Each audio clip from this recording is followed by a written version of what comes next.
우리 계속해서 찬양합니다. 우리의 부활 소망 되신 다시 오실 그 주님을 이 시간 기쁘게 찬양합시다. 찬양하라 복되신 구세주 예수. 찬양하라 복되신 구세주 예수. 백성들아 사랑이 전하세. 경배하라 하늘의 천군과 천사. 주님 앞에 영광을 돌리세. 목사같이 우리를 지키시고 종일 품에 늘 안아주시니. 찬양하라 찬양하라 높이신 권세를 찬양. 찬양 찬양 영원히 드리세. 아멘. 우리 이절로 찬양합니다. 찬양하라 찬양하라 복되신 구세주 예수. 우리 대신 죽임을 당했네. 구주 예수 영원한 구원의 소망. 경배하며 겸손히 전하세. 찬양하라 찬양하라 우리 죄 지신 예수.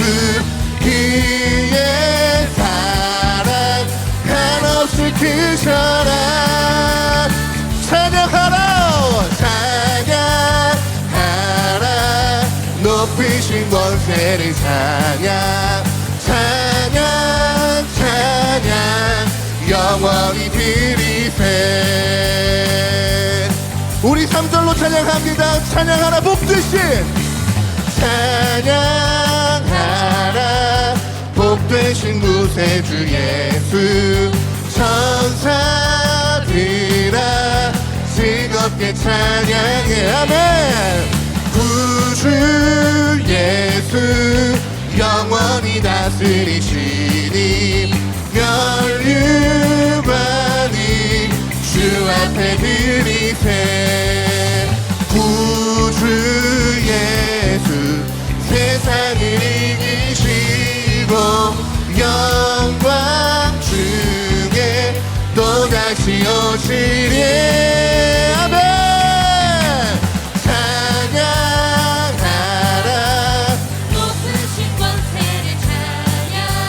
찬양 찬양 영원히 드리세.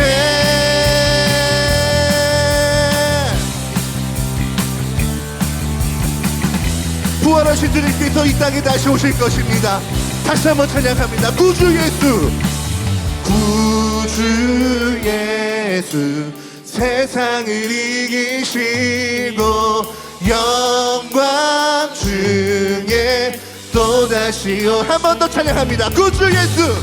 구주 예수 세상을 이기시고 영광 중에 또다시 오시네. 아멘. 찬양하라 높이신 권세를 찬양. 찬양 찬양 영원히 드리세. 예, 다시 오실 주님 기대하시면서 우리 다시 한번 영광의 박수 주님께 올려드립니다. 주님 찬양합니다.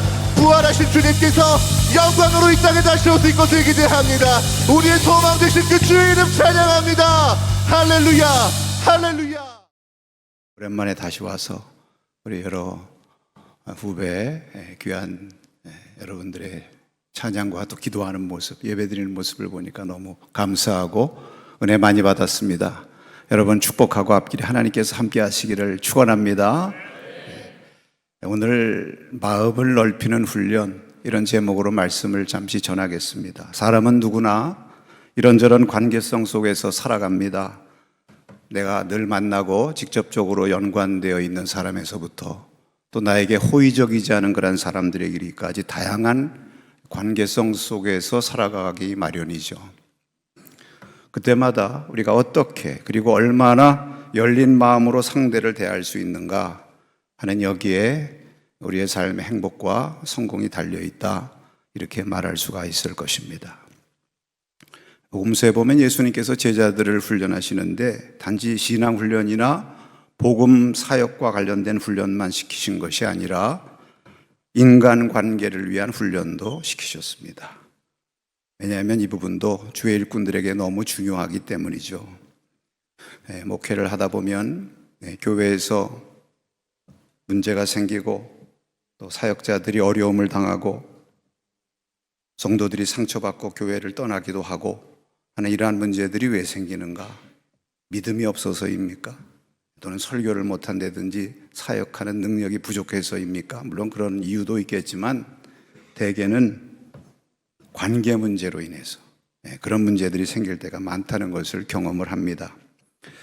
여러분, 우리가 신학교에서 신학도 배우고 설교하는 법, 사역하는 것도 많이 배워야 되겠지만 이 관계 훈련도 많이 해야 될 줄로 믿습니다. 그래서 오늘 이와 관련된 본문을 택하고 이 말씀을 전하려고 하는 것입니다. 오늘 예수님께서 세 가지 사건의 신뢰를 통해서 대인관계에 있어서 주의 제자가 가져야 할 마음의 자세를 훈련시키는 내용을 말씀하고 있는데, 한마디로 요약하면 마음을 넓히는 훈련을 시키고 계신다, 이렇게 볼 수가 있습니다. 각각의 케이스마다 우리 주님은 자기중심적인 편협한 마음을 버리고 너그럽고 열린 주의 마음을 갖도록 훈련하고 계십니다. 첫 번째 신뢰는 12제자들 사이에서 생긴 문제입니다. 이를 통해서 한 그룹 안에 있는 자들 간의 관계에 대한 교훈을 주고 계시죠. 요점은 서로 경쟁적인 자세가 아니라 섬기는 자세로 마음을 넓히라, 이런 말씀입니다. 여기 제자들 사이에 서로 누가 크냐는 변론이 일어났다고 했습니다. 여러분, 이런 제자들의 논쟁은 참 고질적이죠. 뒤에도 보면 누가복음 22장에 최후의 만찬을 나누는 그 자리에서까지 제자들은 서로 누가 크냐고 논란했다고 했습니다. 여러분, 이것은 가까이 지내는 자들 사이에서 이런 문제가 생기기 쉽다는 것을 보여주죠. 그릇된 경쟁심과 시기심, 이런 것들 때문에 종종 다툼과 논란이 생기는 것입니다. 여러분, 라이벌이라는 말과 리버라는 말이 같은 어원에서 왔다, 그런 말이 있죠. 경쟁관계라는 것은 멀리 있는 사람하고 사이에서는 생기지 않죠. 가까이 비슷한 일에 종사하는 자들 사이에서 생겨납니다. 그래서 동기나 동료 간에 경쟁자 의식이 생기며 실제로 이런 것들 때문에 많은 어려움을 겪게 되는 것입니다.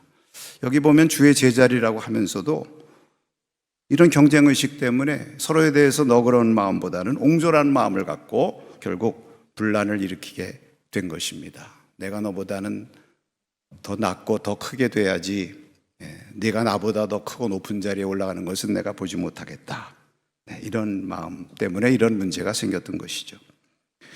예수님께서 이런 논란을 하는 제자들에게 이제 최후의 만찬 석상에서는 그들의 제자들의 발을 씻겨주시면서 섬김의 본을 보이시고 이런 자가 진짜 큰 자다, 이렇게 분명하게 말씀해 주셨는데요. 오늘 말씀에 보면은 좀 비슷한 얘기지만 다른 각도에서 어린아이를 하나 세우시면서 지극히 작은 이 어린아이 하나를 영접하는 것이 나를 영접하는 것이고 너희 중에 가장 작은 자가 가장 큰 자다, 이런 말씀을 하셨습니다. 여기 왜 주님께서 영접에 대한 문제를 하셨을까요? 이것은 제자들이 누가 크냐고 변론하는 그 마음의 핵심이 무엇인지를 꿰뚫어 보셨기 때문이죠. 그것은 무엇입니까? 큰 자가 받게 되는 섬김과 영접에 저들의 관심이 집중되어 있었기 때문입니다. 저들은 모두에게 대접을 받고 섬김을 받는 자가 가장 큰 자라는 생각을 갖고 있었습니다. 그러나 주님께서는 역설적으로 말씀하십니다. 영접을 받는 자가 큰 자가 아니라 영접하고 섬기는 자가 진정 큰 자다. 그것도 어린아이와 같이 가장 작은 자를 영접할 줄 아는 자가 진정 큰 자라고 말씀을 하는 것입니다. 사람들은 되게 높고 크고 부유한 사람들, 이런 사람들을 잘 영접합니다. 반면 어린아이처럼 작고 보잘것없는 자는 무시하고 영접하는 일을 소홀히 하는 것이죠. 교회 공동체 안에서도 그런 일들이 생기죠. 여러분 야고보서 2장 2절에서 4절에 보면 만일 너희 회당에 금가락지를 끼고 아름다운 옷을 입은 사람이 들어오고 또 남루한 옷을 입은 가난한 사람이 들어올 때에 너희가 아름다운 옷을 입은 자를 눈여겨보고 말하되 여기 좋은 자리에 앉으소서 하고 또 가난한 자에게 말하되 너는 거기 서 있든지 내 발등상 아래 있으라 하면 너희끼리 서로 차별하여 악한 생각으로 판단하는 자가 되는 것이 아니냐, 이런 예를 말씀하셨습니다. 이런 차별과 경쟁심이 교회 안에서도 제자 공동체들 안에서도 현실입니다.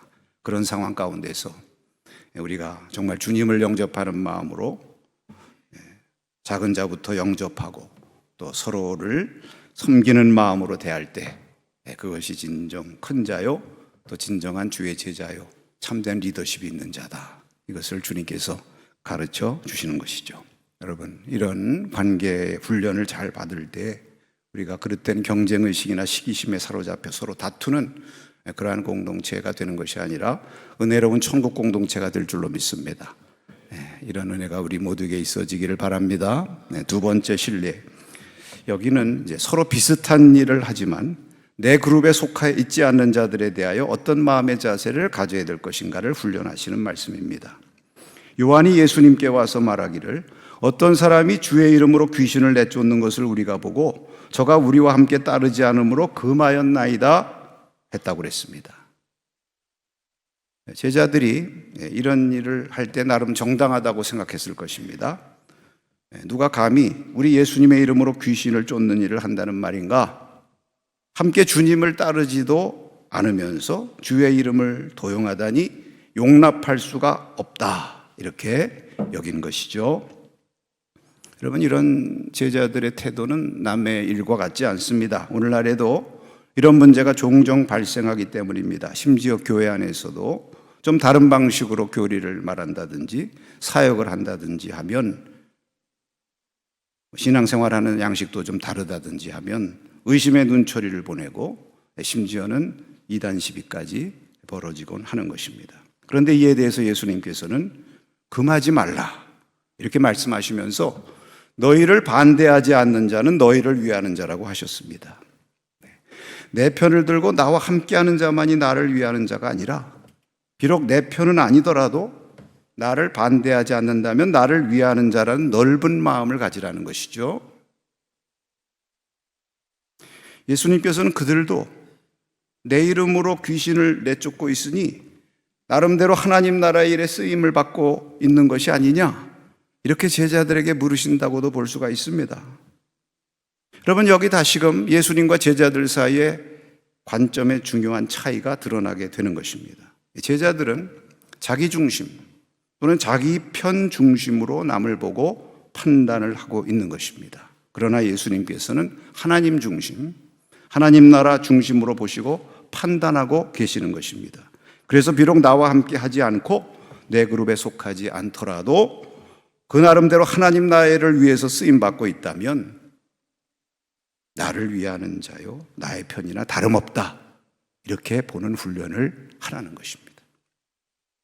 여러분 비슷한 이야기가 구약에도 나오죠. 민수기 11장에 보면 하나님께서 모세에게 백성들 중에 70장로를 뽑으라, 내가 그들에게 너를 돕게 하고 너에게 임한 영을 그들에게도 부어주리라, 이렇게 말씀을 하셨습니다. 그래서 모세가 이것을 백성들에게 알리고 70명의 장로를 뽑아서 하나님의 장막으로 다 모여라 그랬을 때 다 모였습니다. 모세 주위에 둘러섰습니다. 그럴 때 하나님의 영이 그들 가운데 임해서 예언도 하고 하나님의 임재가 나타났다고 했습니다. 그런데 장로로 임명된 자들 가운데 엘닷과 메닷이라는 두 사람이 장막으로 오지 않고 자기 진영에 머물러 있다가 하나님의 영을 받아 예언을 하는 일이 일어나게 되었습니다. 이를 보고 여호수아가 모세에게 말하기를 그들 예언하지 못하게 막으시옵소서. 그들이 장막으로 오라는 말도 안 듣고 함께 하지도 않으니 자기 진영에 머물러 있다가 예언받고 장로라 하면서 저렇게 하는 자들 용납할 수가 없다는 것이죠. 그러자 모세가 말씀합니다. 내가 나를 위하여 저들을 시게 하느냐? 여호와께서 그의 영을 그의 모든 백성에게 주사 다 선지자가 되게 하시기를 원하노라. 이렇게 말씀을 하셨습니다. 모세는 자기 중심이 아니라 하나님 중심으로 보는 넓은 마음을 가졌기 때문입니다. 그런 자가 지도자죠. 우리는 함께하지 않는 자들에 대해서 경계하고 편협한 마음을 갖기 쉽습니다. 그러나 오늘 주님께서 말씀하셨습니다. 나를 반대하지 않는다면 나를 위하는 자라 하는 넓은 마음을 가지라. 나와 다른 신앙의 길과 사역의 길을 가는 자들에 대해서 저들이 주의 이름을 회방하거나 우리를 반대하지 않는 한 배타적으로 대해서는 안 되고, 다 나름대로 주님께서 쓰시는 자들이요 주님께서 그들을 통해서도 일하신다는 넓은 마음을 갖는 훈련을 해야 합니다. 너희를 반대하지 않는 자는 너희를 위하는 자라는 주님의 말씀을 꼭 기억하시기를 축원합니다.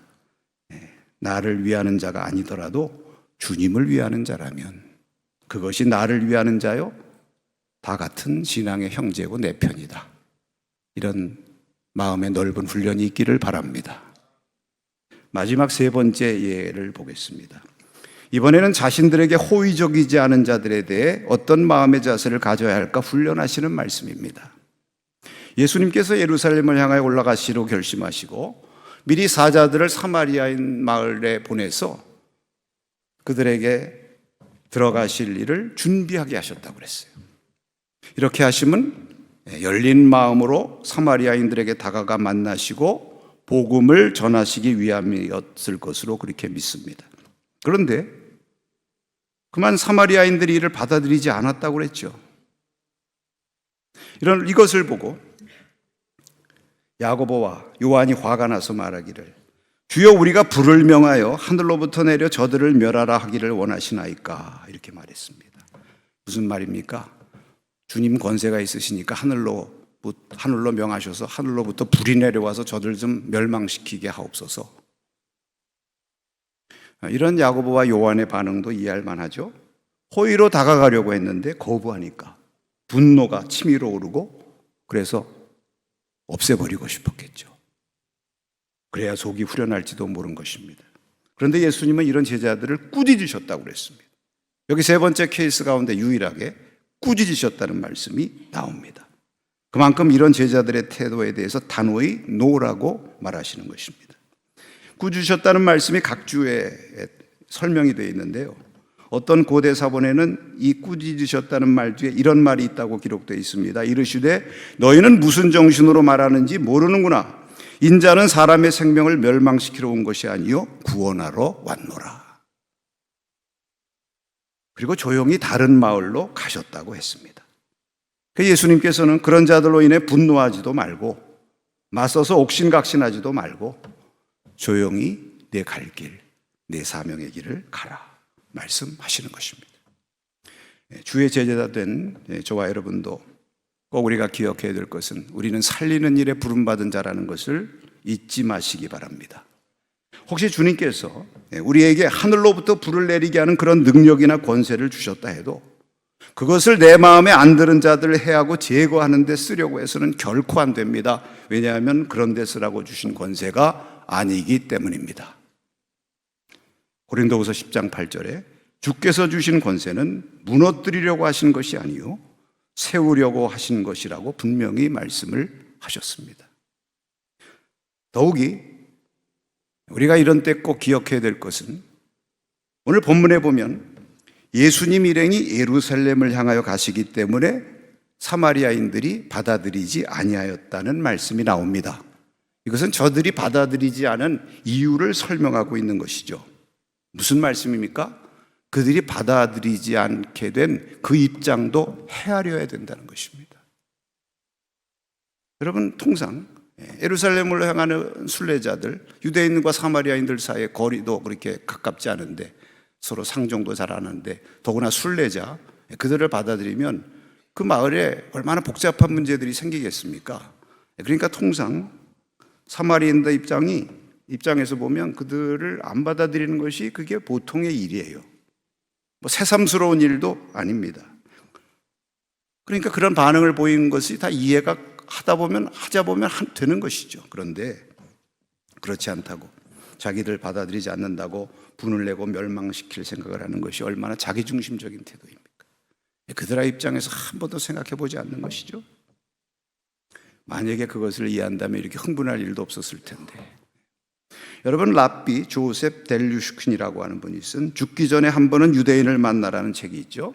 그 책에 보면 상대가 뭔가 서운한 일을 했을 때 일단은 이해해보려 애쓰라는 단락이 나옵니다.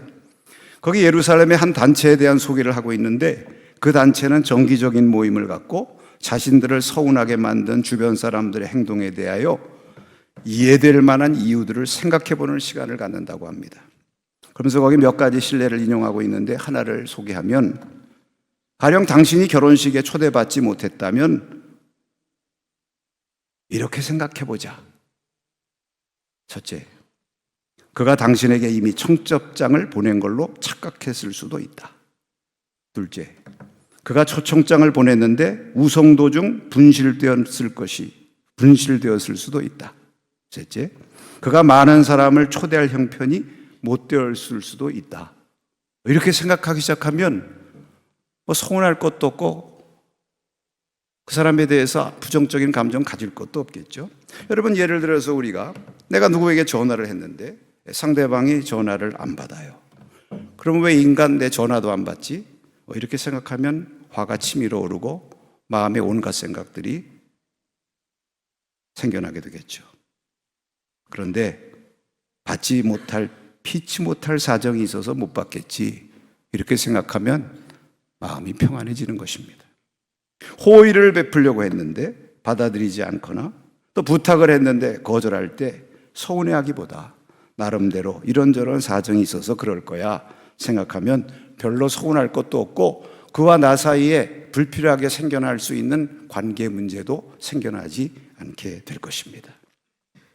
누가 우리를 거부하거나 대적한다고 화풀이를 하려고 하는 것은 제자의 마음 자세가 아니라고 주님은 말씀하십니다. 우리는 누구입니까? 주의 크고 넓으신 은혜를 받고 여기까지 살아온 자들인 줄로 믿습니다. 우리가 이것을 늘 잊지 말아야 합니다.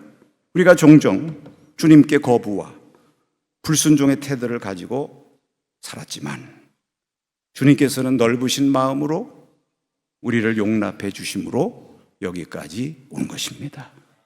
그러므로 매사에 넓은 마음을 품는 훈련 열심히 하시기를 바랍니다. 내가 은혜 받은 자라고 하는 의식, 살리는 일을 위해 부름받은 자라는 의식, 서로 다른 길을 가더라도 함께 동역자로 주님을 위해서 쓰임받고 있다고 하는 그러한 의식, 이러한 의식을 가질 때 우리의 마음이 점점 주님을 닮은 주의 제자로 성숙해 가게 될 줄로 믿습니다. 여러분의 선지동산에서의 배움이 이런 훈련에 있어서도 진보가 있기를 축원합니다. 기도합시다. 하나님 아버지, 오늘 주 앞에 예배하며 주님의 말씀을 들었습니다. 주님께서 우리에게 주신 말씀, 이 훈련을 기억하면서 우리가 이곳에 있는 동안에 또 앞으로 주의 귀한 일꾼으로 성장하고 양육받는 이 모든 과정을 통해서 우리의 마음을 넓히는 훈련 잘하게 하여 주시옵소서. 예수님의 이름으로 기도하옵나이다. 아멘.